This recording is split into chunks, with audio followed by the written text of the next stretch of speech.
دین سلامت ہر کوئی منگدا تو عشق سلامت کوئی ہو. یعنی کہ لوگ ایمان سلامت تو منگتے ہیں کہ اللہ ایمان سلامت رکھے، اور جس نے عشق کو سلامت مانگا تو عشق جو ہے نا یہ ایمان ساز ہے. اور کیونکہ اس میں اظہار ہے، اس کے اندر جو ہے نا محویت ہے. اچھا محویت نہ ہو تو پھر محبت جو ہے نا عبادت نہیں ہو سکتی.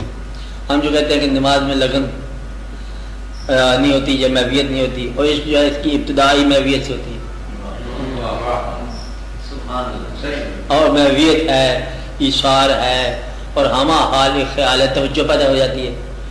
کیونکہ توجہ جو ہے نا وہ گرنے نہیں پاتی، ہر وقت ہمہ حال اور اس ایک خیال میں مگن جا رہا ہوتا ہے.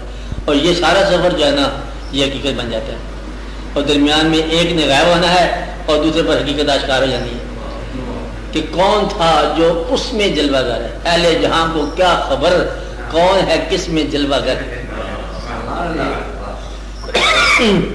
اہل جہاں کو کیا خبر کون ہے کس میں جلوہ گر.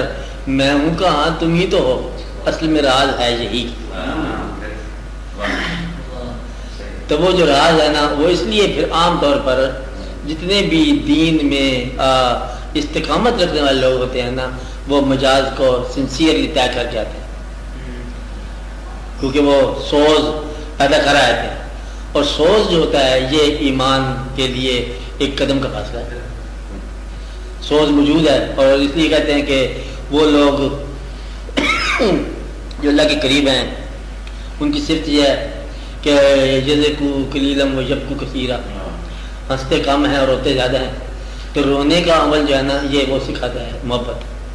روتے ہیں، جاگتے ہیں، یہ ساری صفات جو ہے نا فقیر کی اور عشق کی برابر ہے.